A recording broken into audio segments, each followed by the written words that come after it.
Какой нахер еще успешный успех, блин? Я работаю в 3D. Вот это поворот! Ладно. Завод. Просто промышленная зона. Промзона. И я помню, как сильно тогда накалилась обстановка. Я хочу работать. А ну, пошла нахуй! Она говорит, не буду я тянуть, ты прошла. Я 3D-художник по персонажам. Опыт работы у меня в индустрии около 4 лет. Специализируюсь я на реализме и в целом работаю на AAA-проектах. И здесь, и сейчас я хочу рассказать, как я начала свой путь в 3D-шку, как я вообще попала туда, так как я оттуда уволилась. Будет серия видео, где я буду рассказывать о некоторых таких моментах в своей жизни, кринжовых по большей части. Nice. Всякие мои разборки с лидами, как разборки. Будет куча-куча историй, я надеюсь на это, потому что в целом непонятно, насколько это будет полезно для вас. Но я думаю, будет полезно, потому что когда работала в 3D-шке, как будто я не работаю, начинала в 3D, был момент, я очень хотела послушать таких же людей, как вот я сейчас, да, то есть мне было очень интересно. Мне хотелось какой-то комьюнити, мне хотелось вот чего-то такого. С чего все вообще начиналось? Все началось в Крыму на Всероссийском молодежном форуме.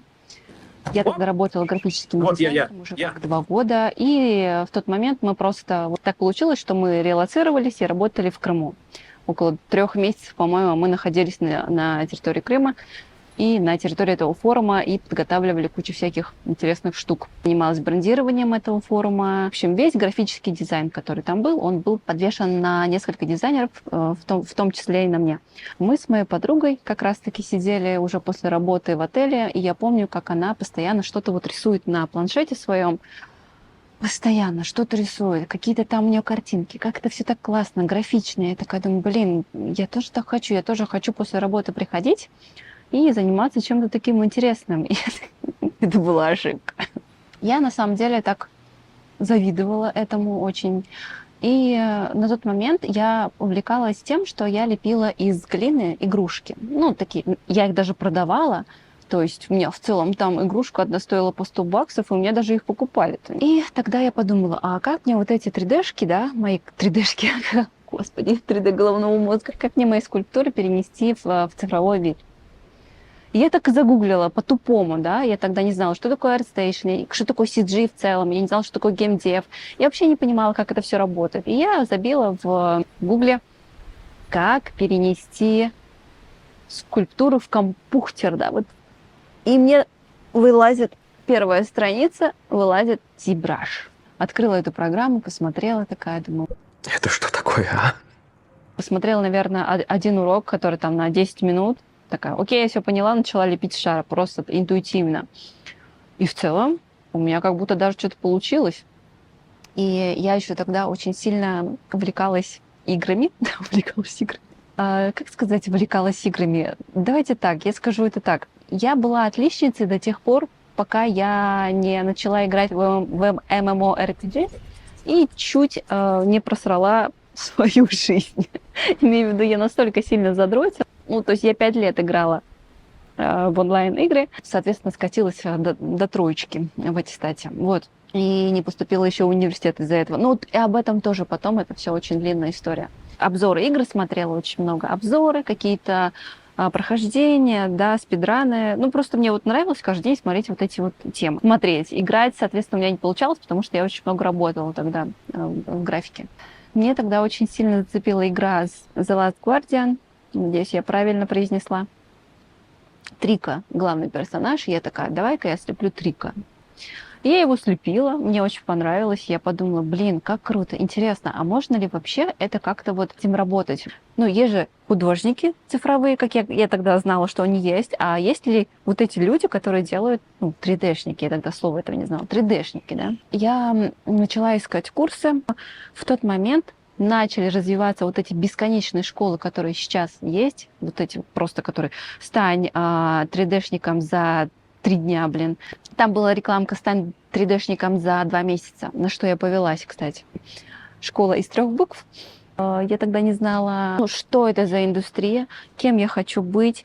Я только потом узнала, что есть environment artist, то есть что есть те люди, которые кричеров делают, что есть персонажники, те, кто делает оружие, хардсерфис, короче, прочее. Очень много вот так специализаций, да, ровно. Я просто понимала, что я хочу делать что-то 3D-шное. Для меня этот курс тогда, как бы мне казалось, стоил дорого. Он стоил, по-моему, 34 тысячи рублей. Я это прекрасно помню, потому что я очень долго думала, прежде чем его купить. И я как раз-таки накопила 60 тысяч рублей. Супер, что я могу сделать с этим? Ну, ввиду того, что я очень много работала, на курсы у меня не так было много времени, а я тот человек, который очень сильно любит отдаваться делу, и я не могу совмещать и работу, и курсы. Для меня это очень тяжело, я очень сильно устаю.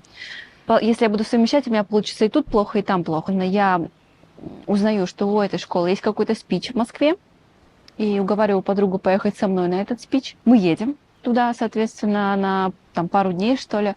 И мне все очень нравится. Мне нравится, какие люди там присутствовали, как спикеры себя вели, рассказывали о 3D, вообще показывали, как это вообще работает, что такое геймдев-индустрия, что это вообще такое. Посоветовали, какие книжки почитать, да. Я такая, вау, круто. Я так вдохновилась тогда, познакомилась с несколькими людьми, они мне показали свое портфолио, свои работы. Я тогда думаю, ох ты, как круто, я так же хочу. Я тогда помню, на каком позитиве я уехала с этого спича. И в тот же день решила отдать свои бабки, заработанные кровью и потом. Нет слов. Отдала эти деньги. Реклама у них была за 2 месяца «Стань 3D-художником». Дичь полнейшая. За 2 месяца невозможно стать 3D-художником. Я тогда повелась на это и, соответственно, уволилась с работы графического дизайнера на Всероссийском молодежном форуме. Это было тупо. Я действительно подумала, я на изи за 2 месяца стану 3D-художником. Тут даже спойлерить не надо. Не стала. По крайней мере, я начала понимать, что доверять людям и их рекламе не стоит. Когда я покончила, так скажем, с графическим дизайнером. Впрочем, это уже совсем другая история. После 2 месяцев обучения в этой школе я поняла, что я ни хера не поняла. И, соответственно, я снова работаю графическим дизайнером, то есть фрилансу, чтобы было на что покушать в целом, да, чтобы было на что жить. И в течение там 8 месяцев, в скупе 8 месяцев, да, я изучаю 3D-шку. Беру какие-то курсы по персонажке. На тот момент я начинаю понимать, что, возможно, персонажка это мое, потому что, я вот делаю вот эти скульптурки, да, руками. Наверное, это мое. Почему нет? Тогда я пошла тоже на какие-то курсы по стилизованному персонажу, и в целом мы там поизучали немножко анатомию, да, чуть-чуть. Когда я начала свой путь в 3D, я начала вести канал в Телеграме, и там прям заметен мой рост. Там от самой моей первой работы в 3D до сейчас уровня. То есть вы можете пролистать весь мой Телеграм. Там на самом деле не очень много информации, не очень много постов, но очень интересно, как мне кажется, для людей, которые только хотят куда-то устроиться, хотят с чего-то начать, не знают с чего и как. Я думаю, вам это будет очень полезно. Через некоторое время, проходит, наверное, уже 8-й месяц моей, как я хотела попасть в 3D, но не попала. И мне присылают сообщение о том, что какая-то студия хочет стартануть буткэмп. Я такая, супер, что такое буткэмп? Как нормальный человек просто сделаю, да? У меня же есть план, которого я не придерживаюсь почему-то. Буткэмп — это учебный лагерь, интенсивная тренировка. Быстрое развитие навыков к условиям, приближенным к реальности. К условиям, приближенным к реальности. Это идеальные условия для человека, который хочет попасть в 3D. Это намного лучше курсов, потому что ты работаешь с реальными людьми, с лидами, да, с людьми, которыми работают в этой компании, которые каждый день работают над этими проектами, и ты находишься в этой среде. И если ты туда попал, то это просто колоссальный успех, я считаю. Это отличный старт для человека, который хочет начать свою карьеру в 3D. Мне повезло попасть туда. Благодаря этому у меня не было какой-то стагнации. То есть я очень быстро шла по карьерной лестнице, да, назовем это так же, есть вот эти вот разделения junior, middle, senior, и, соответственно, от джуна до медла я дошла примерно там за год. Читаю это сообщение по поводу буткемпа. Естественно, там участвовало очень большое количество людей, как я потом узнала, около там 300 или 500 человек, я точно не помню, но очень много заявок поступало тогда. И из этих 300 или 500 человек выбирают только 10 человек, которые пойдут на собес, да, какой-то там, на созвон первый с HR. По результатам созвона будут выбирать ребят, которые поедут именно в Санкт-Петербург на обучение. Приходит мне это тестовое. Об этом тестовом вы тоже можете узнать в моем телеграм-канале. Я его там публиковала. Я вообще в целом рассказывала о своем житие-бытие, так скажем, на буткемпе. Тестовое приходит, и там, чтобы вы понимали, наколенник. Наколенник, просто обычный наколенник. Я такая, выглядит нормально, супер. На тот момент я, по-моему, full pipeline проходила раза 2, наверное. Я запекала дверь, наверное, максимум, И мою дипломную работу с курсов, там была лодка. И нам, по-моему, давалось дней 10, что ли. Недели или дней 10, я точно не помню, но я справилась, по-моему, дней за 7. Вот, я, то есть, отправила свой наколенник, наверное, вот прям вот впритык. Со мной также участвовали мои девчонки. Я, может быть, выложу их работы, их наколенники, да, чтобы вы просто посмотрели, какие работы засылались. Делала я этот наколенник в невероятном стрессе, что я изначально хотела делать наколенник, чтобы понимали, вот наколенник, да, и у него есть внутренняя часть и внешняя. Внутреннюю часть я не делала, я его просто удалила просто. Потому что подумала, а зачем, если это наколенник, он наверняка прикладывается к ноге, зачем мне внутренняя часть? Но потом я подумала, как-то, наверное, нелогично, и в последний момент просто исправила этот наколенник, зашила его, отправила его как цельная модель. Что меня тогда и спасло. Письма людям, тем, кто не прошел, были наверное, такенные. Это целый отзыв от крупной достаточно компании, которая тебе расписала все твои минусы. И это очень полезный опыт. Правда, 4-летней давности, но полезный, я считаю.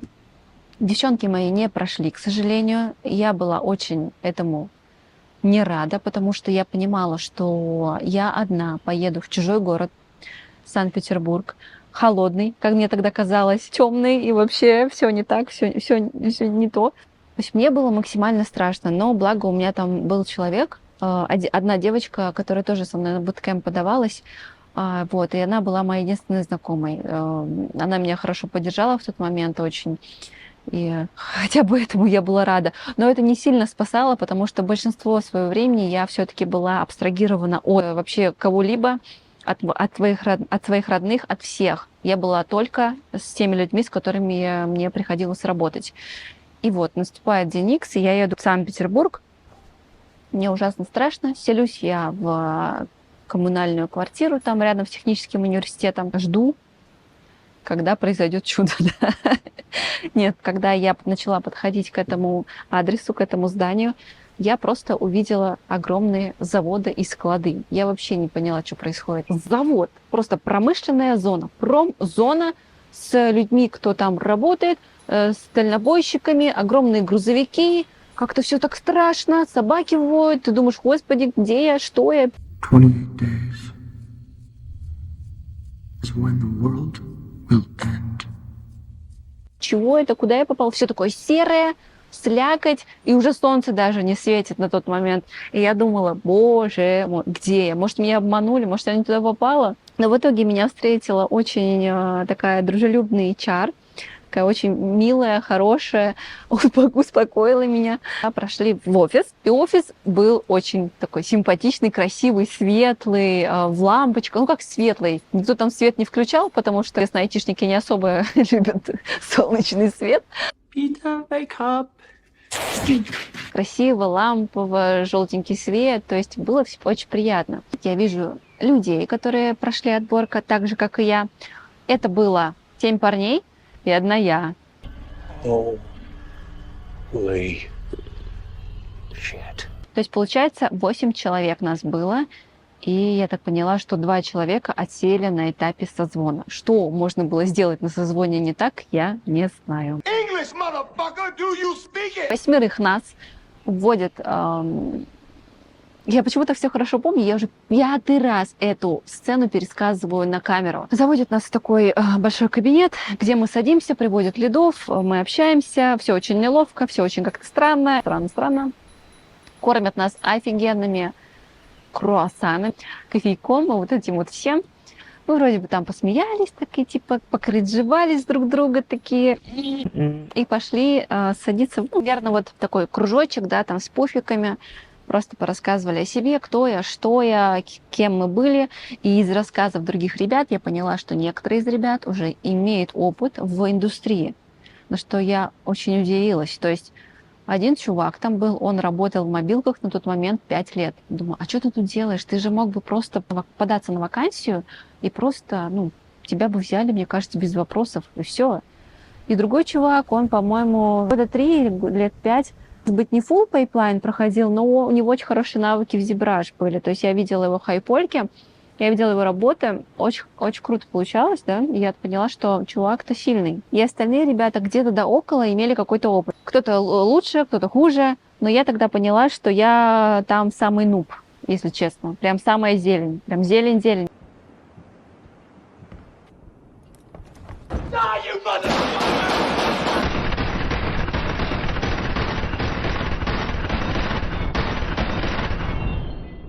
Брелочек принесла здесь специально. Надеюсь, будет видно. Почему такие медальоны, не знаю, но классно. Можно шуршать так. Так, бахнем и поехали.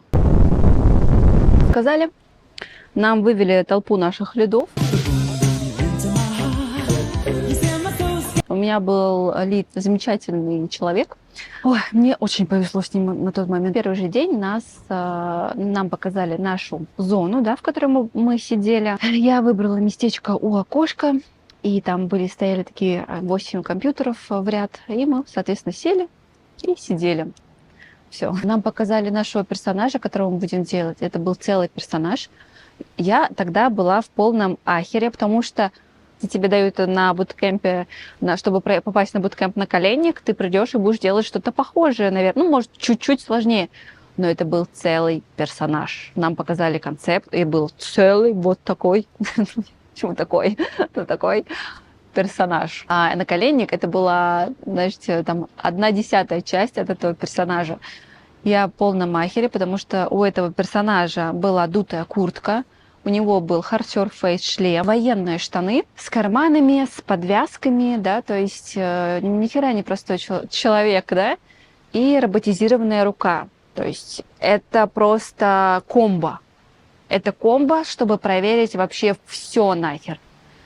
Hard-surface, куртка, вот это шитье, Marvelous, да, то есть как мы это все забейкаем, все вот эти текстуры, как мы справимся с тем, что куртка будет дутая, и как ты ее вообще в целом надуешь в этом Marvelous, как ты сделаешь роботизированную руку, анатомично, не анатомично. Весь этот концепт, который нам дали, он в целом был разный, то есть там не было такого, что он был четким. Даже роботизированная рука, там иногда нужно в некоторых моментах было додумывать.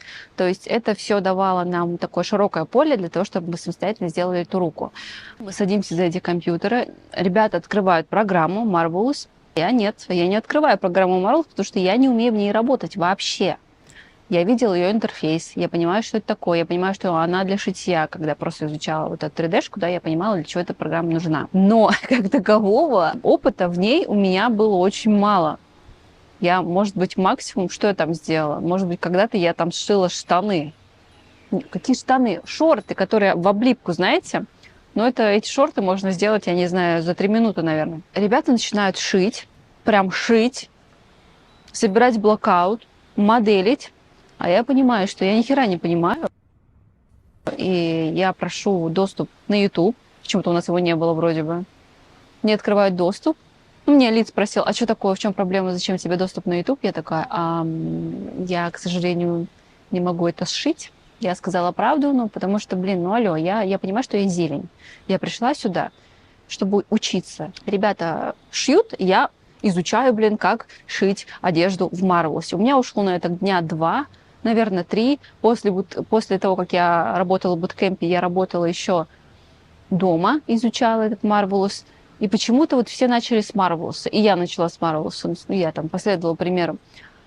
Изначально как бы вся вот эта компания ребят, да, мне показалась очень доброжелательными, классными, интересными людьми.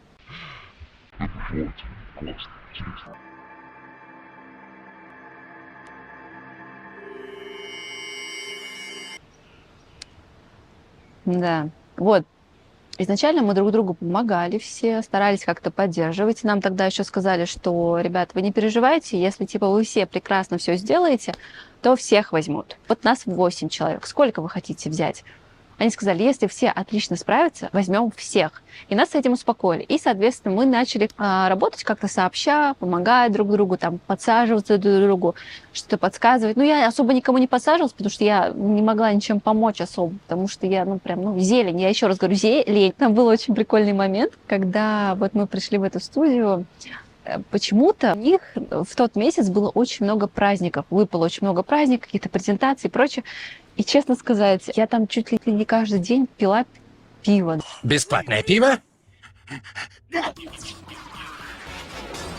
Да блин, вот они буквально чуть ли не каждый день. Нет, на самом деле, просто у них очень много мероприятий. И на каждое нас приглашают, и мы такие типа... После там рабочего дня. Рабочий день закончился, там кушаешь, там пиццы постоянно какая компания накроет, там стол какой-то, ты берешь, ешь. Я такая думала, что неужели в геймдеве придется столько пить? Я действительно так думала, но нет. Просто так совпало. Мне потом еще HR тоже сказала об этом, что говорит, да, действительно, я тоже подумала, что, наверное, сейчас все буткемперы подумают, что в геймдеве все вот так себя ведут. Нет. То есть изучала этот Marvelous, начала я работать, наверное, только после 3-го дня, адекватно работать, то есть начала собирать блокаут. Лиды подходили, наверное, утром и вечером после своего рабочего дня, подходили к нам, спрашивали, как дела, что вообще происходит у вас, как вам помочь или еще что-то. Советовали, с чего начать, как продолжать. Но в целом фидбэк был такой достаточно простой. То есть они не были учителями, они по большей части были менторами, да, то есть они направляли, но не садились и не обучали нас. Ну, это не их задача была. То есть их задача просто подсказывать, как лучше сделать так, чтобы это сделать правильнее. Первую неделю они подходили достаточно часто, но это было как-то типа просто узнать, как дела и все такое. Там на 2-ю неделю примерно, да, мы уже начали какой-то результат появляться, какой-то блокаут собирать. Я уже помню тогда, что лиды начали подходить, уже подольше с нами сидеть, что-то тоже объяснять. Но я точно помню, что мы всегда приходили раньше всех и уходили позже всех. То есть обычно сотрудники, которые были в офисе, да, они приходили к 10, там, да, к 12. У них был такой ненормированный рабочий день, ну как, ненормированно. Они могли прийти в любое время, но главное отработать там часов 8 и уйти, да. Кто-то приходил в 8 утра, кто-то приходил в 12, без разницы. Я помню, что я приходила рано очень и уходила тоже поздно. Хотя лиды нас прогоняли, они говорили, нечего тут сидеть, нечего перерабатывать, это ни к чему хорошему не приведет.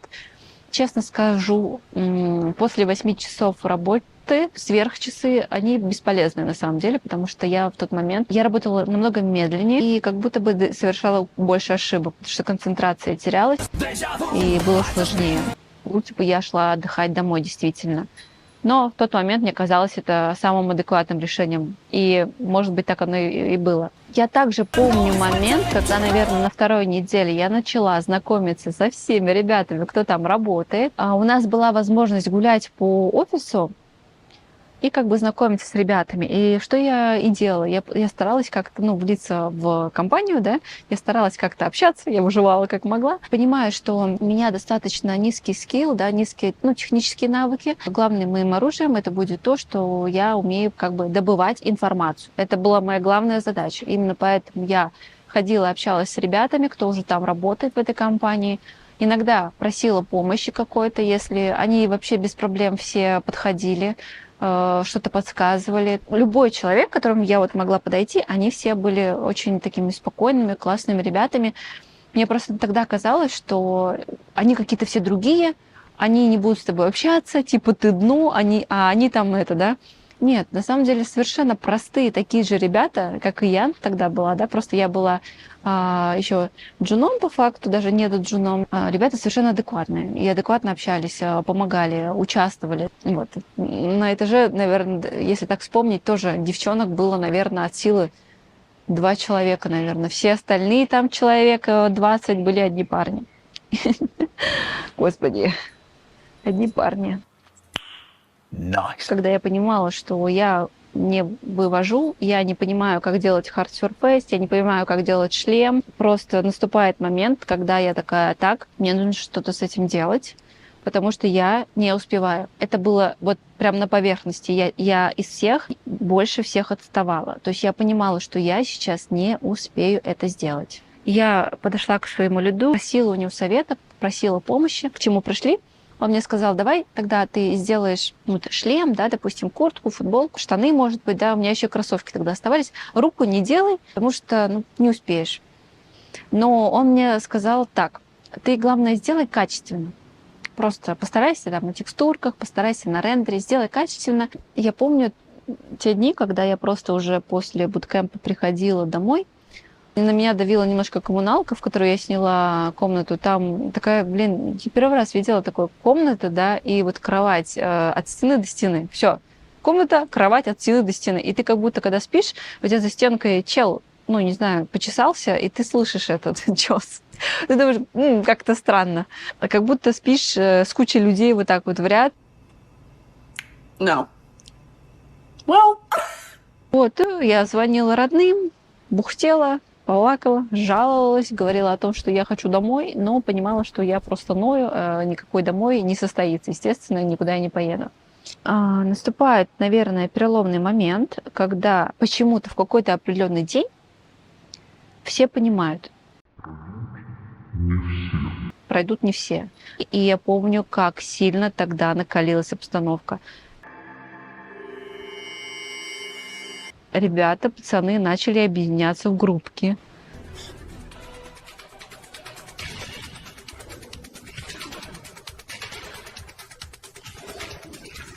Когда я находилась в группе этих людей, я чувствовала себя максимально некомфортно. Я чувствовала, что меня как будто бы хотят обсудить, хотят посмеяться. Я не понимала, почему я чувствую себя некомфортно, не свободно. Я как будто бы все, что я не скажу, воспринималось очень в штыки.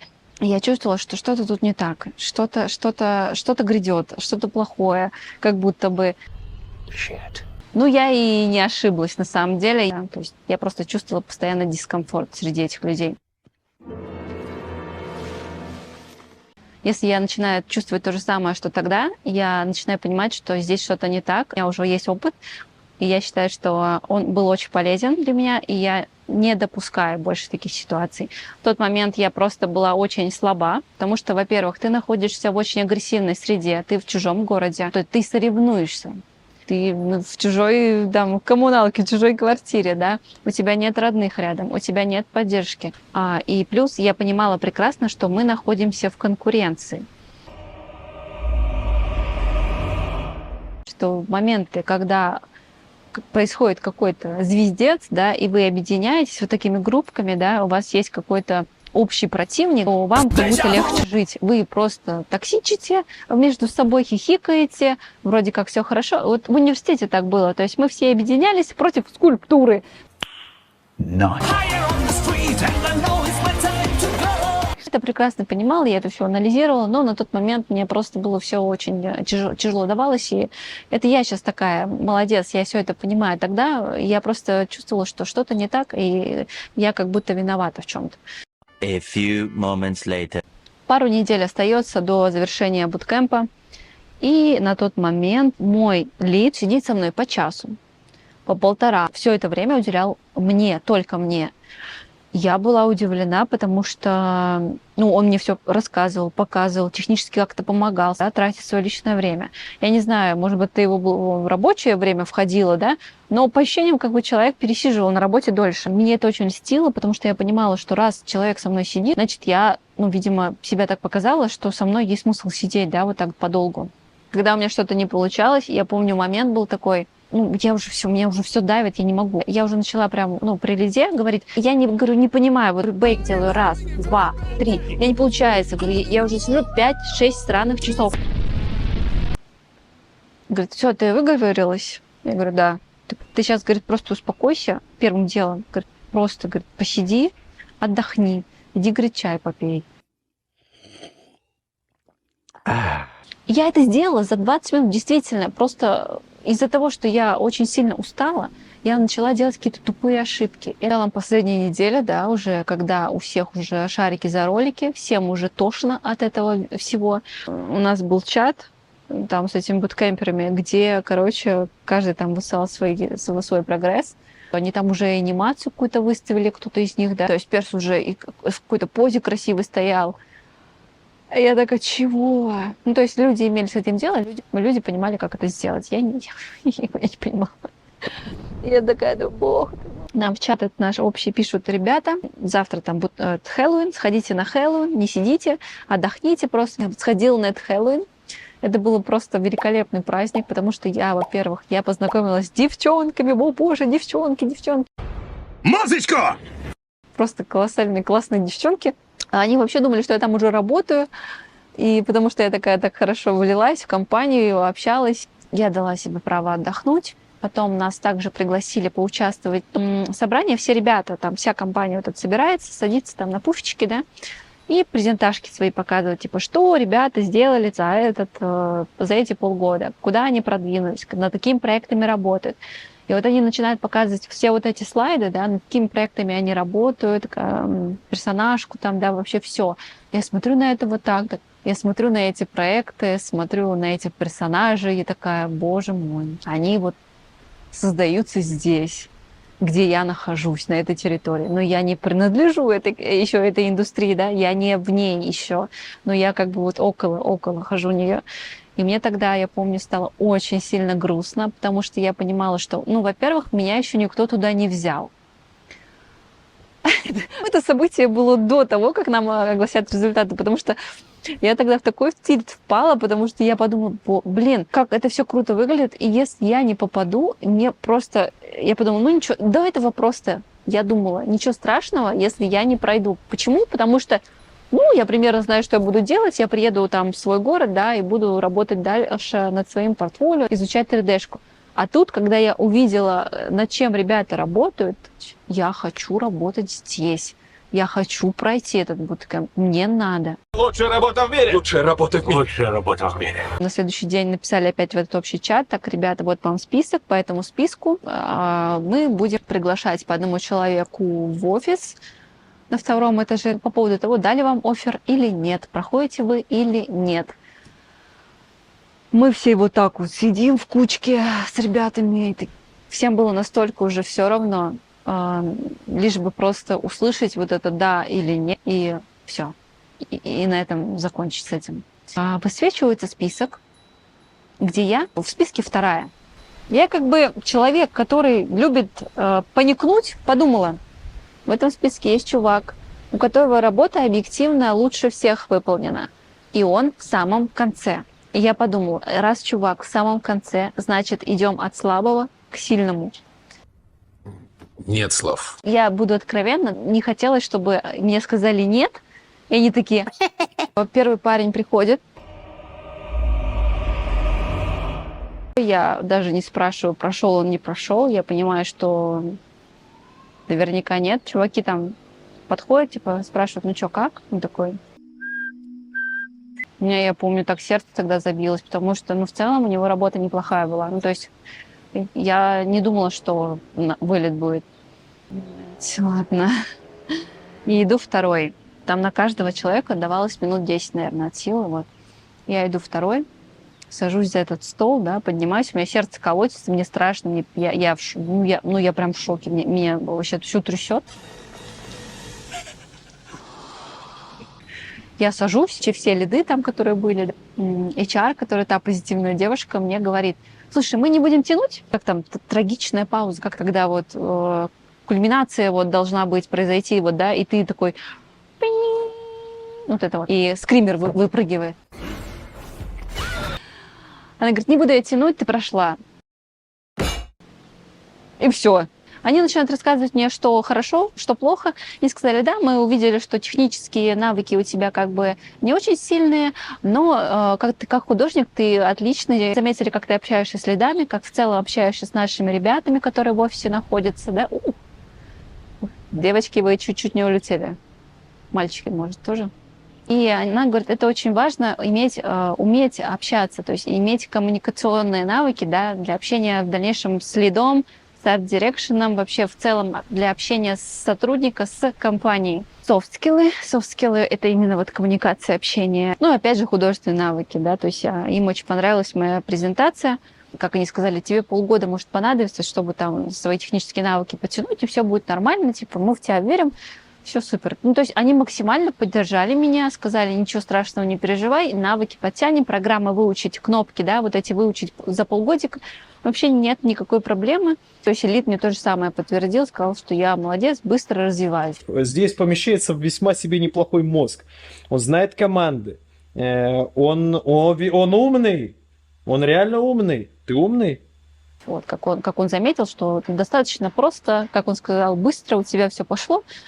Просто быстро. В тот момент я такая, кукуха у меня чуть не уехала там. Но лиды же все этого не знают, да? Ну, теперь узнают, если посмотрят, как мне было тяжело. Сплетни распространяю, получается. Оффер, обговорили мою заработную плату, спросили, сколько я хочу, какие денежки. На тот момент я назвала сумму, которая мне показалась самой минимальной суммой, которая может быть, потому что мне важно было попасть, да, просто попасть. Я назвала самую минимальную прям зарплату, ну, благодаря которой я смогу в целом жить в Питере и не сильно себе во многом отказывать. Да. Я понимала, что, как мне объяснили, есть джуны, мидлы, сеньоры, да, лиды, арт-директора и прочее, что в целом дойти до позиции мидла за год-полтора можно, и, соответственно, поменять свою заработную плату тоже можно. Поэтому я не видела проблем в том, что мне заплатят сейчас меньше, потом я получу больше, например. У тебя сейчас будет неделя отдыха, мы тебе оффер напишем, пришлем тебе, а ты там отдыхай, ищи, может быть, жилье, устраивайся, и мы тебя позовем уже на работу, будешь выходить, будет твой первый рабочий день в офисе такого-то числа, твой лид будет тебя ждать. У меня не было сил на то, чтобы очень сильно радоваться, и сил не было ближайшую неделю, потому что, вот, знаете, как бы вроде как хочется так выбежать, да, начать орать. Из кабинета такая, все, типа, можно тут и откинуться. Ну, то есть, нет, я была рада, конечно, потому что когда я вышла, пацаны такие, все понятно по твоей улыбке, ты прошла, да, все, я очень хотела работать. То есть, я не понимала, зачем мне дали эту неделю отдыха, я хочу работать уже. Да что ты, черт побери, такое несешь? Но у меня, видимо, было огромное шило в одном месте, и мне хотелось работать очень сильно. А ну, пошла нахуй! Прошел мой год работы в этой компании, да, я расскажу уже в другом видео. Было много всего, и хорошего, и не очень. И я не буду ни в коем случае разглашать никакую информацию, которая попадает под NDA. Я буду рассказывать только о том, как я себя чувствовала, какие ситуации могли происходить.